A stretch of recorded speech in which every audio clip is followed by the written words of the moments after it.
Olá, galerinha, tudo bem com vocês? Bom dia, boa tarde, boa noite. Não sei que momento você está me assistindo, estudando. Desejo a você bons estudos. Dúvidas sobre essa aula e muitas outras, é só me procurar no privado ou no grupo pra gente conversar, certo? E fazer com que você aprenda cada dia mais e mais, né? Mesmo que seja nesse ramp. É realmente um momento muito difícil, mas a gente não pode deixar de perder de vista, né, o nosso futuro, os nossos objetivos. Cremos que esse é um momento passageiro, certo? Temos ainda muitas coisas a conquistar e o estudo é a base para isso, não é mesmo? Então vamos lá, como vocês estão vendo na tela de vocês, vamos estudar sobre o parnasianismo. Já estamos estudando, certo? Na aula passada fizemos uma aula interativa. Vocês entenderam o que é parnasianismo, né, quando, onde surgiu, o que essa escola, né, essa estética literária carrega como ideologia, certo? Essa aula será basicamente reforçar o que nós vimos na interação do WhatsApp, só que assim, de forma mais expositiva, certo? Aqui dá para vocês visualizarem melhor, então eu creio que ficará melhor ainda para entender e fixar, ok? Como vocês estão vendo aí na tela de vocês, parnasianismo, escola literária que faz parte lá do segundo ano, ou seja, vai fazer parte aqui do nosso projeto de nivelamento, certo? 2020-2021. Então vamos lá. Então, parnasianismo. Pessoal, parnasianismo ele tem como concepção esses elementos. Primordial, certo? Vamos dizer assim, como lema para o parnasianismo, nós temos então a arte pela arte, ok? Vou colocar no marcador aqui. Nós temos a arte pela arte, certo? Arte pela arte define o movimento parnasiano, ok?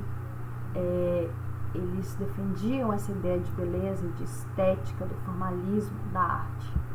É um movimento antirromântico, certo? Ele, vamos dizer assim, se assemelha ao realismo e naturalismo nesse sentido de ser antirromântico, certo? Antirromântico por quê? Porque se refere ao romantismo que a gente também viu lá no ano passado, né? Dos ideais românticos, a subjetividade, certo? Então aqui ele vem contra isso também. Então se assemelha ao realismo e ao naturalismo por ser antirromântico.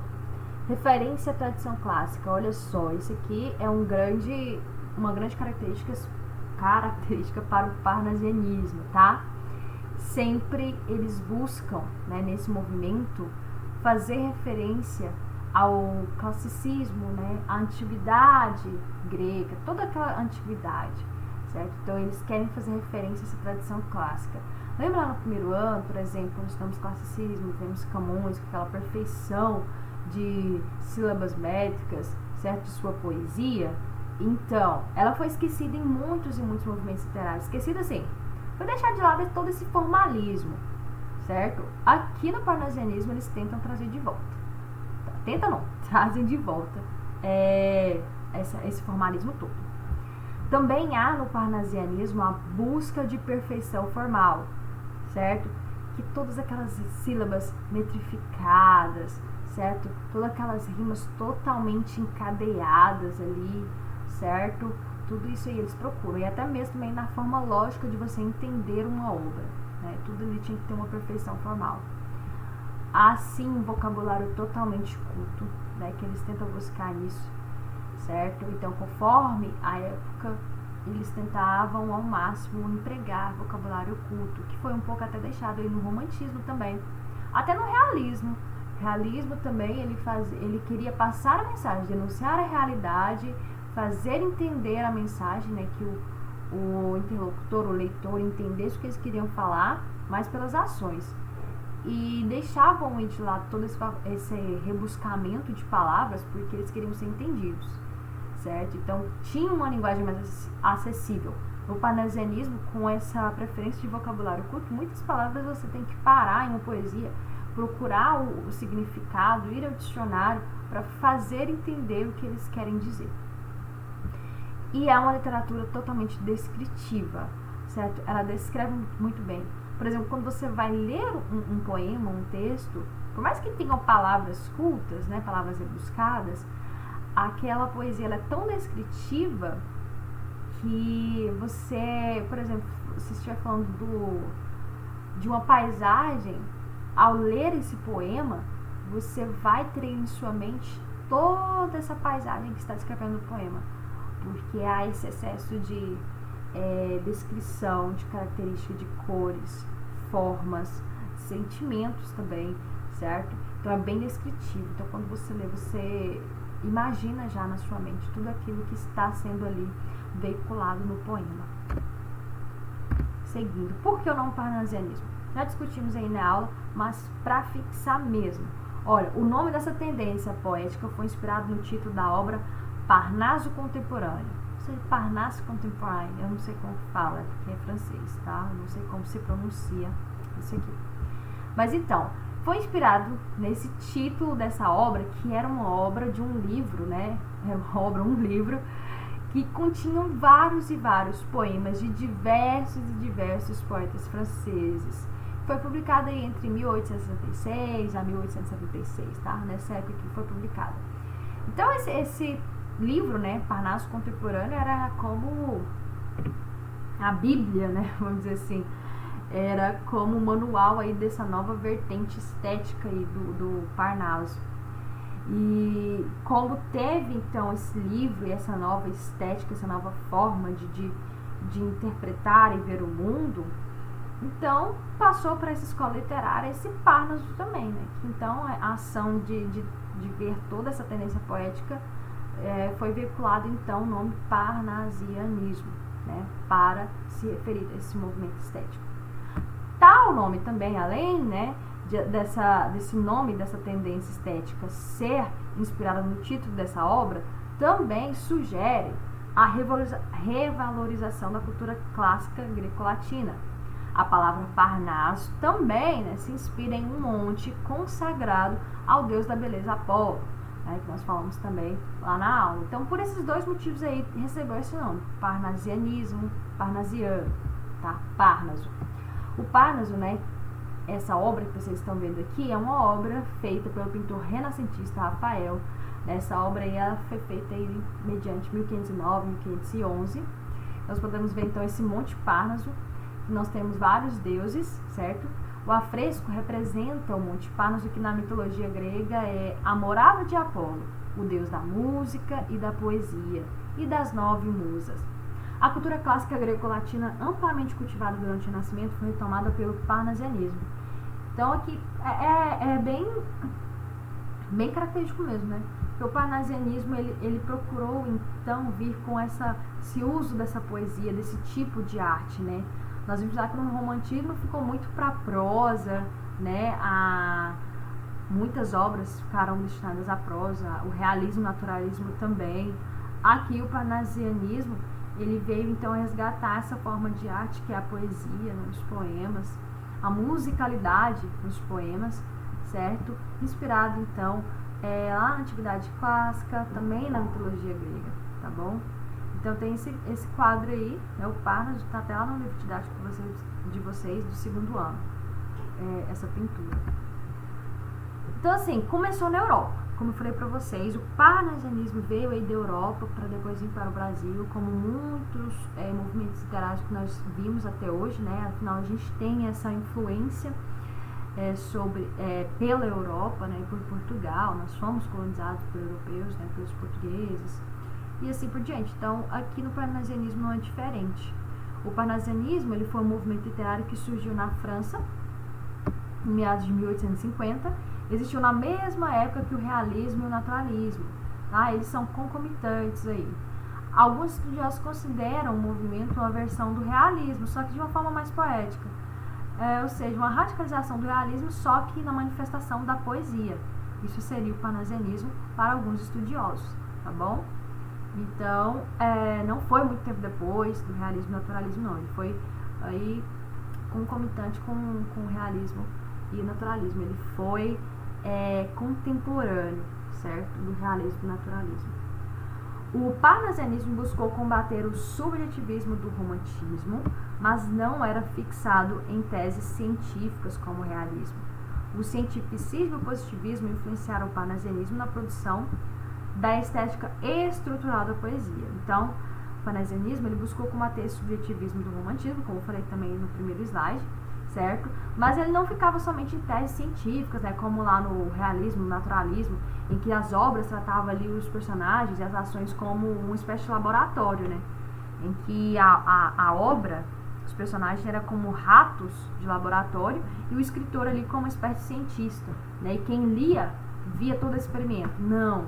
Aqui no parnasianismo, por mais que não ficasse fixado ao subjetivismo do romantismo e por mais que sim fosse influenciado pelo positivismo, pelo cientificismo, ele não era fixado somente nessas teses científicas, certo? Ele usava mesmo esse cientificismo, esse positivismo para a sua produção estrutural, tá certo? Para a sua produção estética na poesia.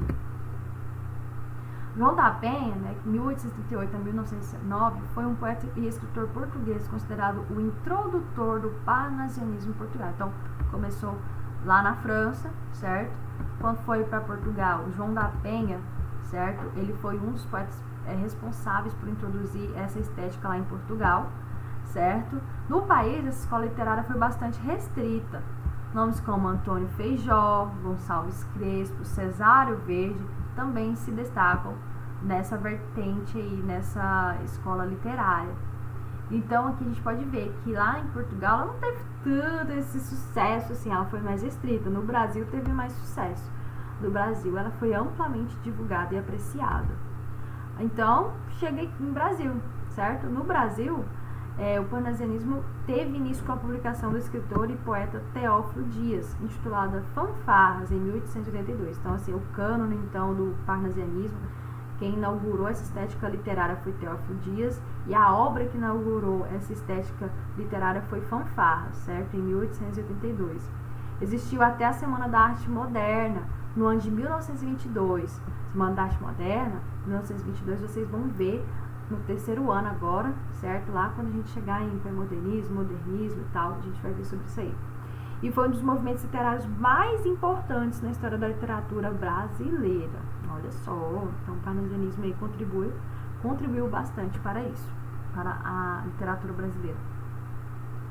O parnasianismo, então, ele seguiu essa tendência do parnasianismo que surgiu na França e fez total oposição ao romantismo. Aqui também então continuou. O parnasianismo no Brasil continuou com essa posição antirromântica. Uma das principais características do parnasianismo no Brasil foi a busca pela impessoalidade e a busca por uma avaliação neutra da realidade.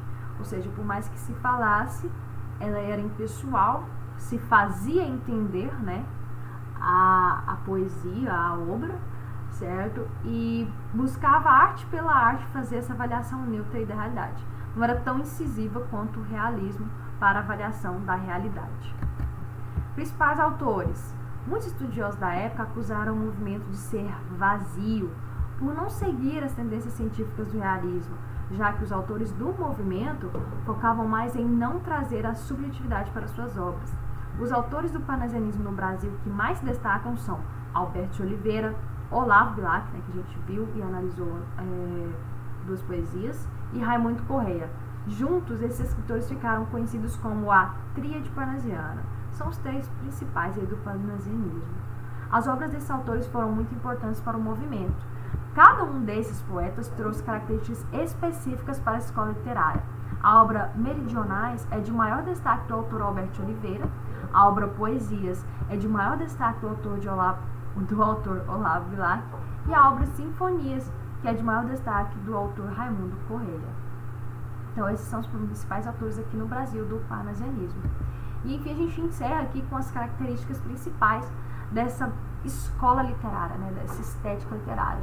Então, as características são a busca da perfeição formal, né, que eu já falei, vocabulário curto, também já está no primeiro slide, preferência pela descrição, né, uma literatura totalmente descritiva, preferência pelo soneto, né, que é o tipo de metrificação, é o tipo de estética aí, de tipo textual de um poema.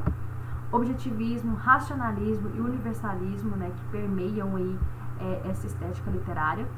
O uso do objetivismo e da linguagem rebuscada, a influência da cultura grega e clássica, a preferência por sonetos, eu repeti, gente, a valorização da metrificação, o culto à forma, baseada na impassibilidade e impessoalidade, é uma das principais características do parnasianismo.